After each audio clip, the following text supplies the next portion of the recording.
Hello, and welcome to the first episode in our Mental Capacity Act mini-series. The topic for this episode is advanced care planning, so let's talk. The Mental Capacity Act is relevant to each and every one of you, whether that be in your personal or professional life.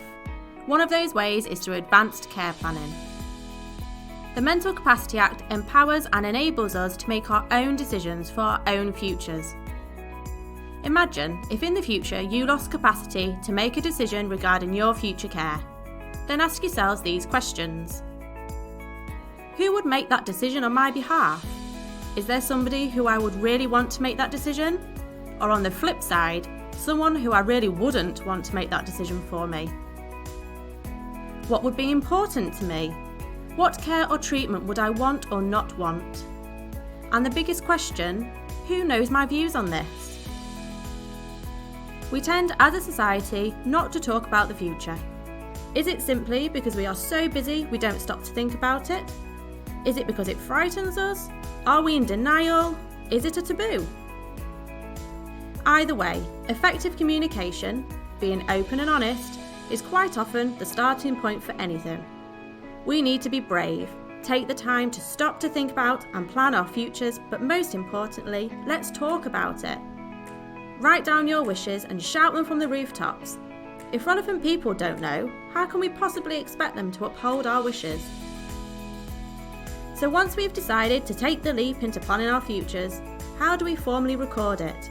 Well, there are two options: advanced decisions to refuse treatment and advanced statements. But what is the difference, and which is right for me? Advanced decisions to refuse treatment. These are when you can specify which medical treatments you wish to refuse.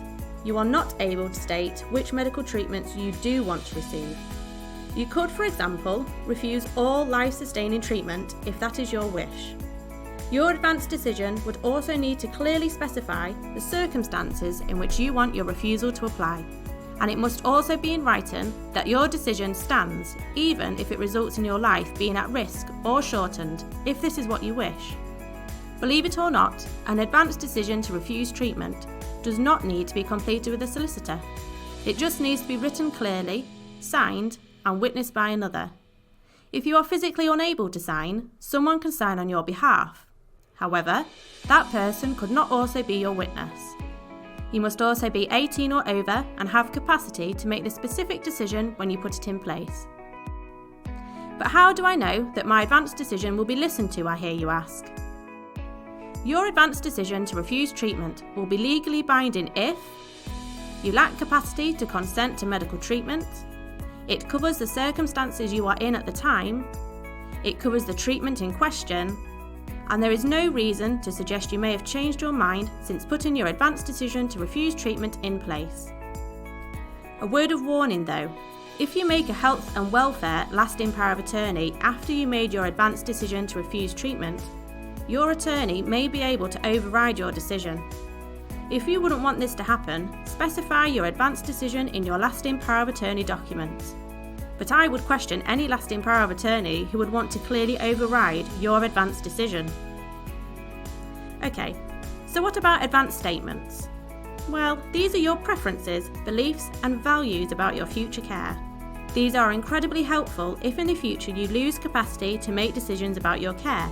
It enables those making a decision in your best interests to hear your voice and know exactly what decision you would have been making had you been able to. The main difference between an advanced decision to refuse treatment and an advanced statement is that an advanced statement is not legally binding, but it must be taken into account. It also doesn't need to be signed, but a signature and witness would add an element of proof that they are indeed your wishes.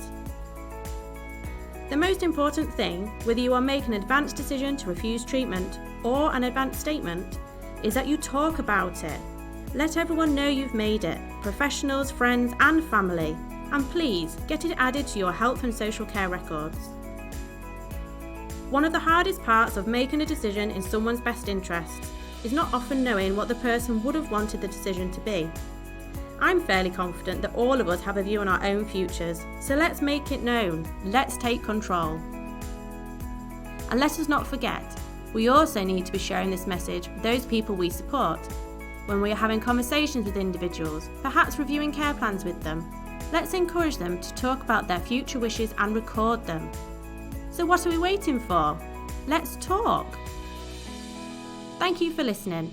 Please don't forget to subscribe to our channel so you never miss a Mental Capacity App mini-series episode. See you all next time.